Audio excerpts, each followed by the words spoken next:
Jangan sampai kemudian kita hitung-hitungan melakukan tugas kita di DPR itu berdasarkan keuntungan politik. Jangan seperti itu. Tetap yang prinsip harus kita perjuangkan meskipun kita tidak mendapatkan efek politik apa-apa. Buat saya yang paling penting ketika kita sudah menjadi wakil rakyat, maka hal-hal yang prinsipil itu tetap harus kita pegang.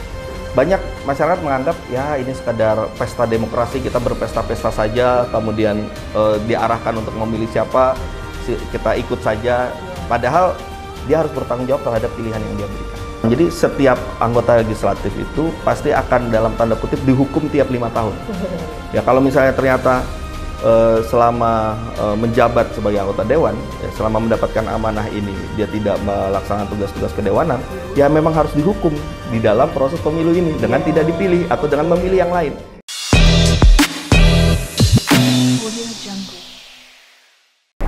Assalamualaikum warahmatullahi wabarakatuh. Pemirsa, kita berjumpa lagi dalam program kita Ngobrol Politik.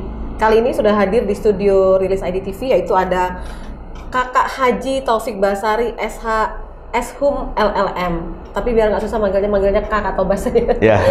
Sehat Kak Tobas? Sehat Mbak Novi. Terima kasih lo udah mampir lagi. Ya. Ke berapa kali nih mampir ke Rilis ID? Udah ke beberapa kali lah. Kalau harus sering-sering mampir nih. Betul. Kalau Rilis ID mah kawan kita. Jadi mesti sering-sering mampir. Iya, Kak Tobas ini menjelang tahun politik sudah semakin sering ke Lampung dong ke dapilnya. Ya, sering berkeliling, semakin intens. Dalam 1 bulan tuh bisa berapa kali Kak? Bisa, ya kalau reses bisa hampir full sebulan ya. Kalau di masa sidang ya cari-cari waktu ya. Begitu sempat ke sini, kita datang ke Lampung, terus balik lagi. Termasuk ini kita culik juga hari ini. Ya, di tengah-tengah kepadatan. Kak Tobas ini sudah 1 periode ya? Ya, ini periode pertama. Masuk kedua. Nah, bisa diceritain nggak apa yang sudah Kakak Tobas lakukan, yang sudah digolkan pada saat dalam 1 periode ini? Cukup banyak ya. Jadi memang ada latar belakangnya juga. Kan saya masuk partai politik ini diminta untuk bergabung di partai gitu ya. Waktu itu oleh Pak Surya Paloh.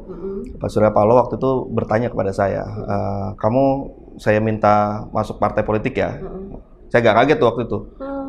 Kemudian saya balik tanya, Bang, kalau saya masuk partai, lantas saya bisa berbuat apa? Kemudian Pak Surya bilang, ya kamu lanjutkan saja perjuangan kamu selama ini membela rakyat. Kita akan dukung. Nah, lalu setelah itu saya tanya kepada teman-teman aktivis dan saran mereka, ya diterima saja tawaran itu, tapi dengan satu niatnya untuk melanjutkan pembelaan rakyat. Nah, oleh karena itulah maka ketika duduk di DPR, saya ambil itu sebagai satu komitmen, ya, saya jalankan banyak hal ya terkait dengan pembelaan rakyat. Ya, kalau yang saya lakukan misalnya di DPR terkait dengan undang-undang misalnya, ya alhamdulillah. Saya termasuk inisiator dari RUU Tindak Pidana Kekerasan Seksual, dan saya juga mencoba untuk melibatkan teman-teman masyarakat sipil dalam mengawal itu semua, dan alhamdulillah berhasil ya. Yang berikutnya juga saya juga inisiator dalam hal RUU Masyarakat Hukum Adat dan RUU Perlindungan Pekerja Rumah Tangga, yang saat ini masih ya, belum selesai ya, mendapatkan ya beberapa hambatan untuk memperjuangkannya. Dan di luar RUU itu ada juga misalnya di bidang pengawasan ya. Setiap pengawasan yang kita lakukan, saya coba untuk memperjuangkan apa yang menjadi aspirasi masyarakat ya. Bagaimana misalnya kita berharap penegakan hukum berjalan dengan baik, ya aparat penegak hukum melakukan tugas secara profesional. Dan berbagai kasus-kasus yang memang menurut saya itu untuk kepentingan masyarakat, ya saya coba suarakan dan saya kawal sampai kemudian ya berhasil untuk memenuhi rasa keadilan dari masyarakat. Jadi memang garis lurus dari sebelum jadi anggota DPR, tugasnya dilakukan sama di bidang hukum. Ya, jadi sebenarnya apa yang saya lakukan di DPR itu sama seperti yang saya lakukan selama bertahun-tahun ini. Sewaktu dulu masih di LBH. Cuma bedanya adalah kalau masih di LBH kan yang kita lakukan misalnya mendampingi warga melakukan demo gitu. Ya. Demonya juga ke gedung DPR misalnya kan. Terus sekarang kita di demo ya. Nah, sekarang kita ada di dalam ya. Tentu berbeda. Ya, nah terus misalnya kita juga melakukan somasi, melakukan gugatan, pendampingan dan sebagainya. Nah, yang membedakan ya dari substansi perjuangan yang sama, bedanya adalah caranya. Kalau dulu kita berteriak-teriak di luar, ya sekarang saya ada di dalam. Ya, saya bisa melakukan hal yang menurut saya lebih bisa bermanfaat lagi. Kenapa? Karena kita bisa langsung panggil misalnya gubernurnya, menterinya, saya bisa sampaikan langsung ke Kapolrinya. Kemudian saya kawal apa yang saya sampaikan selama ini. Nah, jadi mudah-mudahan ya ketika ada di dalam DPR ya perjuangan untuk membela rakyat ini bisa jauh lebih besar lagi manfaatnya.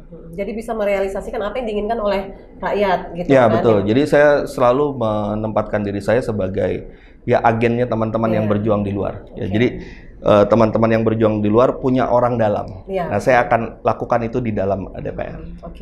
Dan itu menjadi tugas yang sangat berat nggak menurut Kak Tobas selama ini? Ada nggak yang ingin diperjuangkan oleh masyarakat, oleh rakyat yang belum kesampaian sampai saat ini, dan itu yang membuat Kak Tobas maju lagi untuk periode kedua nih untuk menuntaskan itu? Masih banyak hal yang belum berhasil ya. Artinya gini, ada yang sudah berhasil, ada yang belum berhasil, ada yang menghadapi berbagai tantangan yang berat gitu ya. Masih dalam proses gitu. Masih dalam proses ataupun juga butuh perjuangan lebih keras lagi ya. Seperti tadi soal RU perlindungan pekerja rumah tangga. Ya, buat kalangan politisi dianggap ini mungkin RUU yang tidak menarik. Biasa aja, tapi buat saya itu sangat prinsipil. Kenapa? Karena RUU perlindungan pekerja rumah tangga itu adalah RUU yang memberikan perlindungan bagi orang yang selama ini tidak dilihat. Ya, pelanggaran-pelanggaran hak yang terjadi terhadap pekerja rumah tangga itu ada di dalam tembok domestik. Sementara nggak bisa ditembus, sebetulnya bisa ditembus nggak itu? Harusnya negara harus bisa masuk tembus ke situ untuk memberikan perlindungan. Nah, cuma karena di lingkungan domestik, ya akhirnya sulit untuk menembus itu. Nah, sementara berbagai pihak merasa bahwa ya ini tidak terlalu penting atau ini tidak menarik secara politik. Nah, kita harus ambil posisi meskipun mungkin secara politik tidak terlalu memberikan manfaat kepada diri, tapi kan ini soal perjuangan. Ya jangan sampai kemudian betul, jangan sampai kemudian kita hitung-hitungan melakukan tugas kita di DPR itu berdasarkan keuntungan politik. Jangan seperti itu. Tetap yang prinsip harus kita perjuangkan meskipun kita tidak mendapatkan efek politik apa-apa. Buat saya yang paling penting ketika kita sudah menjadi wakil rakyat, maka hal-hal yang prinsipil itu tetap harus kita pegang. Baik. Kak, ini sekarang sudah bertebaran nih, ada DCS kan sudah keluar ya, jadi sudah banyak daftar calon sementara ini, dan banyak di situ yang wajah-wajah baru yang masih muda yang belum pernah tahu sama sekali bagaimana dunia politik. Sebenarnya kalau menurut Kak Tobas sendiri, hal apa sih yang harus dimiliki oleh para caleg yang baru ini? Pertama, harus punya niat untuk kebaikan. Ya, jangan sampai kemudian orang yang maju di dunia politik, termasuk menjadi caleg ataupun menjadi calon kepala daerah, itu niatnya bukan untuk niat kebaikan, tapi misalnya niatnya untuk memperkaya diri sendiri, untuk mendapatkan keuntungan bagi sendiri-sendiri atau kelompoknya, hanya sebatas itu. Jangan sampai seperti itu. Nah, kenapa? Karena buat saya begini, ketika kita terjun ke dunia politik dan kemungkinan misalnya kita akhirnya berhasil menjadi anggota dewan atau menjadi kepala daerah, maka saat itu kita mendapatkan kekuasaan. Ya, kekuasaan ini adalah sesuatu hal yang bisa kita gunakan untuk apa saja. Ya, tapi tergantung niatnya. Kalau niat, saya ibaratkan kekuasaannya seperti pisau. Ya, kalau pisau, kalau kita gunakan untuk niat buruk, kita bisa gunakan untuk begal misalnya. Tapi pisau yang sama itu tadi, kalau niatnya kita gunakan untuk niat yang baik, kita gunakan di dapur, misalnya kita buat potong-potong masak sayuran, potong tomat, ngupas bawang, menghasilkan masakan menghasilkan makanan bermanfaat, akhirnya hasilnya positif ya, kebaikan. Nah, oleh karena itulah maka ketika seseorang yang akan mendapatkan kekuasaan itu, ya jangan sampai yang memegang kekuasaan itu adalah orang-orang yang punya niat yang buruk. Itu penting. Nah, ini pentingnya juga pendidikan politik ya. Masyarakat harus bisa memahami siapa orang-orang yang akan dipilih. Ya, kalau orangnya memang akan mempergunakan kekuasaan untuk tujuan yang negatif, ya tentu jangan dipilih gitu. Oh gitu ya. Jadi memang masyarakat harus semakin lebih cerdas lagi untuk memilih. Tapi kan gini Kak, kadang-kadang masyarakat itu karena ketokohannya gitu, bukan karena niatannya. Mereka tidak tahu kan seperti apa niatan sebenarnya. Tapi kalau masyarakat sendiri, apa saran untuk masyarakat dalam memilih calonnya nanti Kak? Ya, pertama jangan memilih kucing dalam karung gitu ya. Jadi kucingnya harus tahu. Jadi kita memang harus mendorong masyarakat untuk kritis ya terhadap proses pemilu ini, yang mengetahui siapa-siapa calonnya dan seperti apa rekam jejaknya. Rekam jejak menjadi penting karena rekam jejak ini akan melihat sejauh mana komitmen dari seseorang selama ini ya. Misalnya ada orang yang dia komitmennya di bidang pengembangan UMKM gitu, misalnya itu juga positif ya. Maka itu menjadi satu hal yang bisa indikator seseorang untuk memberikan pilihannya misalnya. Atau bersama-sama dengan rakyat misalnya memperjuangkan soal lingkungan hidup dan sebagainya. Nah, jadi pemilih yang kita harapkan adalah pemilih yang cerdas, yang rasional, yang benar-benar kritis terhadap para calon-calonnya ini. Jangan beli kucing dalam karung. Ya. Jadi harus kenal, harus tahu rekodnya, harus tahu juga kualitasnya ya. Betul. Kompetensinya seperti apa gitu. Betul, karena berbahaya sekali ketika kemudian itu tadi ya kekuasaannya dipegang oleh seseorang yang tidak kompeten ya, atau ketika dia sudah duduk, dia lupa dengan masyarakat, tidak pernah menyapa masyarakat, tidak pernah menampung aspirasi masyarakat. Bahkan ada yang terjerumus ya. Bahkan ada yang terjerumus. Fatalnya jadi begitu. Ya, itu jadi begitu pentingnya sebenarnya pilihan kita ini.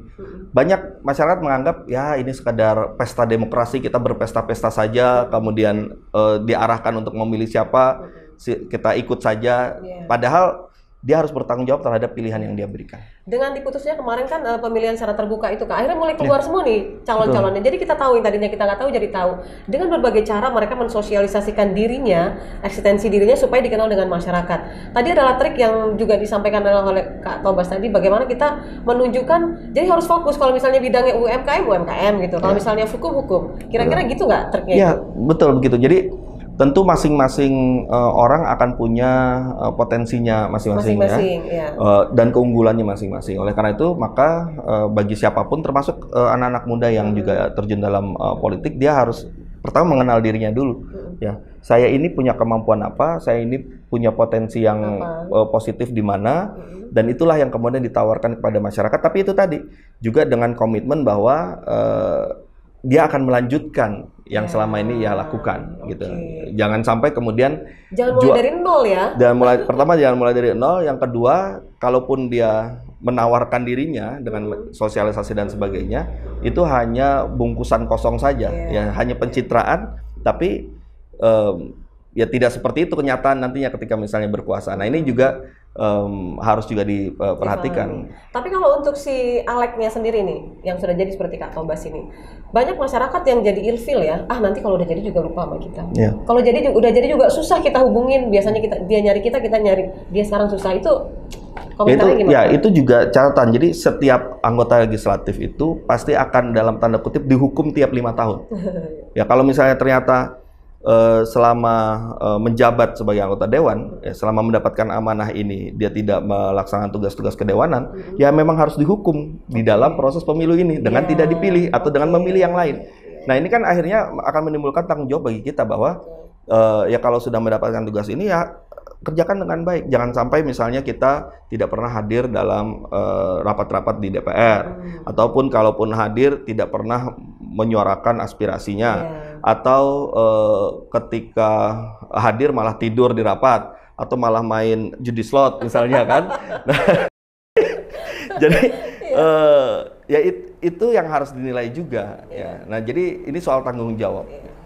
Jadi memang masyarakat punya PR sih sebetulnya. Kalau mau memilih yang kedua kali, lihat dulu periode kemarin gimana hasil kerjanya. Apa saja yang dilakukan, apa yang sudah dihasilkan juga gitu ya. Apa yang sudah diperjuangkan. Apa yang sudah diperjuangkan. Sejauh mana perjuangan itu dilakukan. Misalnya kadang-kadang ada lagi isu-isu yang ramai, kemudian ikut nimbrung di isu itu, tapi kemudian tidak dikawal, hanya sekedar cari panggung aja dia. Iya, ikut-ikutan viral atau ikut ramai. Nah, sementara yang harus kita lakukan adalah ya kalau kita mengangkat isu tertentu ya harus kita kawal terus sampai tuntas. Gitu. Oke, baik. Kita jeda dulu ya Kak, nanti kita masuk lagi di sesi yang kedua masih dalam Ngobrol Politik. Pemirsa jangan kemana-mana, tetaplah bersama Ngobrol Politik, Rilis IDTV. Atau ada hal-hal yang menurut saya itu juga di luar kompetensi saya akan sampaikan apa adanya. Saya nggak berani berjanji terhadap satu hal yang memang saya ketahui tidak mungkin saya lakukan atau tidak mampu saya lakukan. Karena begini, politik itu orang selalu melihatnya ini kotor ya, penuh kebohongan kan, hanya untuk kepentingan elit dan sebagainya. Nah, ini yang harus kita lawan ya, harus kita perbaiki. Kira-kira masyarakat masih percaya nggak dengan janji-janji palsu itu, dengan kampanye-kampanye yang manis-manis itu Pak? Kenyataannya masih. Ya, bagaimana negara kita ini akan berjalan ke depannya itu tergantung dari pilihan kita.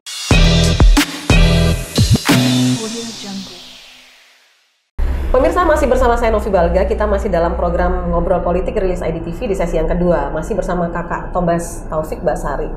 Hal menarik yang sudah disampaikan Kak Tobas ini, bagaimana beliau memperjuangkan apa yang diminta, diinginkan disuarakan oleh masyarakat terkait masalah hukum. Ada beberapa hal yang sudah berhasil beliau wujudkan. Tapi masih belum ada kepuasan nih. Masih ada PR lagi ya? Masih banyak nggak? Masih banyak sekali. Banyak. Ya, kita harus tetap merasa bahwa masih banyak yang harus kita perjuangkan. Jangan sampai kemudian kita merasa puas dan akhirnya kan berhenti kalau puas, kan begitu. Gitu. Jadi itu juga memotivasi diri bahwa perjuangan ini tidak akan pernah ada ujungnya, karena kita akan terus berjuang. Berarti memang harus jadi lagi nih, Kak?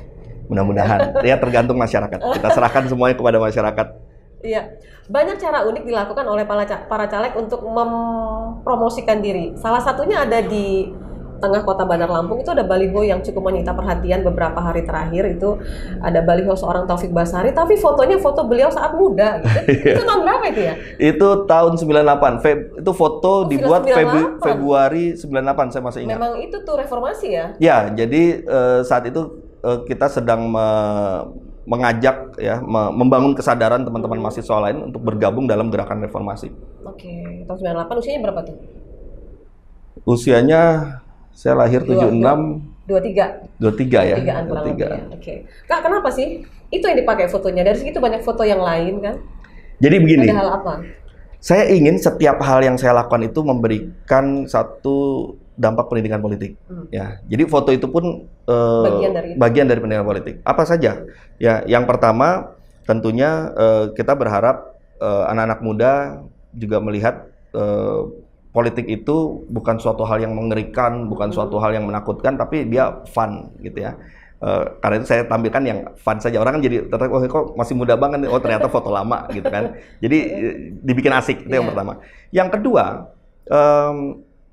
karena temanya adalah tema kemerdekaan, ya saya ingin memberikan pesan bahwa demokrasi yang kita dapatkan, kebebasan kita, kemerdekaan kita itu hasil perjuangan, ya, bukan tiba-tiba turun dari langit kemudian kita menjadi merdeka. Nah, gambar itu menunjukkan suatu perjuangan juga, di mana kita tadinya pada saat foto itu dibuat itu kan pada masa-masa represif Orde Baru, ya. Sekarang kita memasuki reformasi dengan situasi demokrasi yang jauh lebih baik. Nah, oleh karena itulah maka kita harus berjuang terhadap kemerdekaan kita. Yang kedua, kita harus menjaga agar demokrasi kita tetap bebas seperti saat ini, ya, sehingga kita bisa menikmati situasi politik yang seperti ini, ya. Dan yang ketiga juga,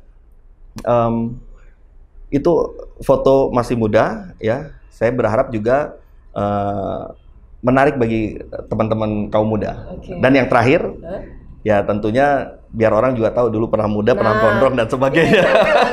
Ada pesan tersembunyi di situ bahwa seorang Taufik Basari sebelum sekarang dulu juga ikut berjuang loh, nah, gitu. Dan dulu masih kurus, ya itu kadang penting juga itu. Gak usah diseselin kalau itu. Kata Bas, masyarakat itu sekarang dibilang pragmatis, masih setuju nggak? Masih, ya masih pragmatis. Masih sangat pragmatis. Dan itu yang ya harus kita dobrak, dan kita harus sabar, ya, artinya menjalankan pendidikan politik ini, menyadarkan kesadaran politik masyarakat memang harus sabar. Pelan-pelan kita sampaikan, pelan-pelan kita bangun kesadarannya. Tapi kita harus optimis bahwa itu akan bisa berhasil untuk membangun kesadaran ini. Oke. Kalau Kak Tobas sendiri kan Dapil 1 Lampung ya? Dapil 1 Lampung. Oke. Udah ngapain aja nih, Kak? Sudah keliling ke berbagai tempat. Jadi memang sejak saya terpilih, saya memprioritaskan untuk mengunjungi tempat-tempat yang paling pelosok dan terpencil. Jadi itu yang saya prioritaskan. Jadi bisa dikatakan hampir seluruh tempat-tempat yang pelosok di Dapil Lampung 1, ya. Lampung 1 itu kan Bandar Lampung, Lampung Selatan, Pesawaran, Pringsewu, Tanggabos, Pesisir Barat, Lampung Barat, dan Kota Metro. Nah, jadi saya kunjungi yang memang ekstrim jalurnya, ya. Saya sudah pernah ke Waiharu, ya. Waiharu yang sempat viral, orang sakit dibawa, ditandu, dibawa. Saya sudah sempat ke sana, nginep di sana. Waktu saya nginep masih belum ada listrik dan sinyal. Sekarang sudah, alhamdulillah sudah masuk. Saya sempat ke Lemong di Pesisir Barat juga, masuk sampai ujung naik motor. Saya juga sempat kalau di Tanggamus itu ada namanya Kecamatan Pematang Sawah, di ujungnya Bukit Barisan. Itu kita sampai ke Pekon Karangbrak namanya, ya. Menarik juga perjalanannya, saya berangkat dari kantor Polsek waktu itu bareng dengan teman-teman aparat Polsek Pematang Sawah, berangkat setengah 7 pagi sampai sana hampir maghrib ya. Kita berangkat 15 motor, ya 15 motor, ada beberapa motor Sabara juga dengan 5 mobil off-road. Yang sampai lokasi itu tinggal 2 motor dan 1 mobil. Yang lain rontok. Yang lain rontok ya. Kondisi kendaraannya atau kondisi jalan yang parah? Kondisi jalan yang parah, nggak sanggup motornya, sisa 2, itu juga yang paling jago bawa motor itu. Yang mobilnya tinggal 1, yang 4 lainnya itu ya asnya patah, mesinnya jebol dan sebagainya. Tapi ketika saya datang ke sana, saya bahagia sekali. Kenapa? Karena masyarakat belum pernah melihat ada seorang yang ya pejabat tertentu yang bisa yang sampai masuk di situ. Iya. Bahkan anggota DPRD kabupaten, anggota DPRD provinsi belum pernah masuk ke sana. Dan mereka baru melihat mobil saat itu. Jadi ketika masuk anak-anak kecil, mobil.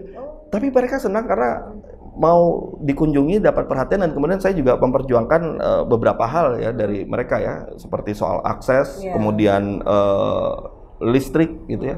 Dan itu buat saya kebahagiaan tersendiri. Oke. Sudah berapa persen Kak diputar ini? Dari sekitar 1.239 desa mungkin hampir 80% sudah. Tapi nanti targetnya bisa muter lagi gitu? Muter lagi. Jadi memang saya kalau berkeliling itu mengikuti jalur. Jadi saya buat, misalnya saya ada rencana berkeliling 9 hari gitu misalnya. Maka saya buat jalurnya, terus nginep di mana, nanti habis itu kemana lagi. Satu hari bisa 4 titik, 5 titik, ya tergantung dari kondisi wilayahnya masing-masing gitu ya. Jadi memang terus saya lakukan itu dengan saya upayakan seefisien mungkin ya, karena memang waktu yang kita miliki terbatas. Ya, dengan kondisi jalannya pun juga di Lampung kita tahu sendiri, banyak yang rusak, aksesnya sulit dan sebagainya. Kak, seberapa tapi mungkin Kak Tobas sih sangat yakin sekali kalau bakal nanti akan terpilih lagi atau gimana? Terkait dengan kompetisi ya, banyak wajah-wajah baru yang ya pasti ada kelebihan lah dari hal-hal lain gitu. Sebenarnya kalau ketika bersosialisasi itu lebih kepada bakti kita kepada masyarakat atau lebih kepada supaya orang tahu apa memilih kita? Ya, pertama tetap dasarnya adalah saya ingin memberikan pendidikan politik, itu dulu ya. Ketika saya mensosialisasikan diri pun juga saya pasti akan sampaikan soal pendidikan politiknya.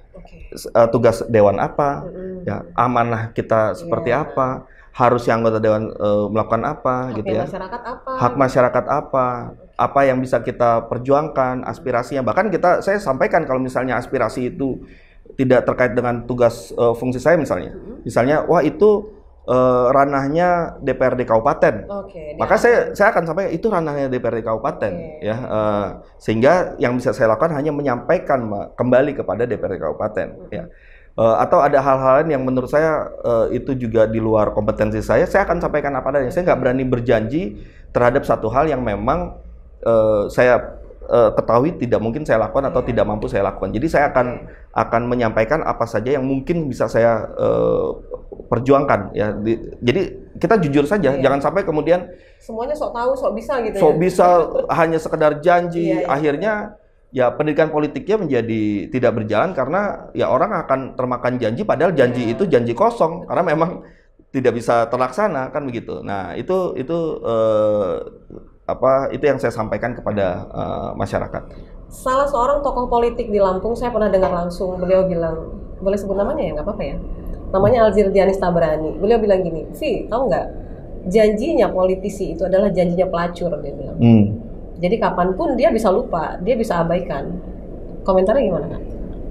Mungkin saja secara faktual ada kejadian-kejadian seperti itu. Tapi inilah yang harus kita perbaiki, ya. Karena begini, politik itu orang selalu melihatnya ini kotor, ya, penuh kebohongan, kan, hanya untuk kepentingan elit dan sebagainya. Nah ini yang harus kita lawan, ya, harus kita perbaiki. Kira-kira masyarakat masih percaya nggak dengan janji-janji palsu itu, dengan kampanye-kampanye yang manis-manis itu, Kak? Kenyataannya masih ya? Kenyataannya masih. Maka itu buat saya itu PR betul buat diri saya, ya. Meskipun mungkin ketika saya sampaikan apa adanya itu manfaat politiknya tidak sebesar sesuai yang kita harapkan, tapi ya tetap harus kita lakukan. Oke. Saya tidak ingin juga terjerumus dalam apa yang tadi dikatakan Bang Alzir itu tadi, menjadi bagian dari orang yang berjanji-janji kosong itu tadi. Ya sudah, pokoknya saya tetap seperti ini. Ya tinggal apakah kemudian cara saya melakukan pendidikan politik ini diterima atau tidak, yaitu kita serahkan kepada. Niatannya udah lurus lah begitu. Betul, Kak, betul. Kak, di menit terakhir, apa yang Kakak ingin sampaikan Kak kepada kita semua, kepada masyarakat tentang pemahaman pendidikan politik tadi Kak, supaya jangan sampai nanti pada saat tahun politik tiba masyarakat salah memilih, akhirnya yang susah ya masyarakat juga kan, itu baik dia legislatif maupun kepala daerah. Gimana Kak? Ya, bagaimana negara kita ini akan berjalan ke depannya itu tergantung dari pilihan kita. Oleh karena itu pilihan kita sangat menentukan mau dibawa kemana bangsa ini. Oleh karena itulah maka ketika kita menggunakan hak pilih kita harus benar-benar bertanggung jawab atas pilihan kita. Jangan sampai kita salah memilih, jangan sampai kita memilih justru orang-orang yang akan menjurumuskan bangsa ini ya ke titik nadir yang akan menyulitkan kita semua. Nah, jadi jadilah pemilih yang kritis, yang cerdas ya, karena ini adalah tanggung jawab kita untuk bangsa kita. Sukses selalu ya Kak Tobas. Terima kasih. Sering-sering mampir ya ke Rilis TV. Insya Allah. Terima kasih pemirsa atas kebersamaannya. Demikian obrolan saya dalam Ngobrol Politik bersama Taufik Basari. Beliau ini sudah sangat dikenal sih di Lampung ya. Bolak-balik ke Lampung. Jadi banyak hal-hal yang juga dilakukan. Masuk ke kampus itu, anak-anak kampus sudah tahu banget kalau sama dengan Kak Tobas itu ya. Mudah-mudahan semakin sukses Kak Tobas. Jangan lupa untuk terus memperjuangkan hak-haknya rakyat, memenuhi apa keinginan rakyat masyarakat Indonesia, khususnya di Provinsi Lampung. Terima kasih atas kebersamaannya. Terima kasih Kak Tobas, sampai ketemu ya. Dan pemirsa, saya Novi Balgar mewakili kerabat kerja yang bertugas undur diri. Sampai jumpa dan wassalamualaikum warahmatullahi wabarakatuh. Waalaikumsalam.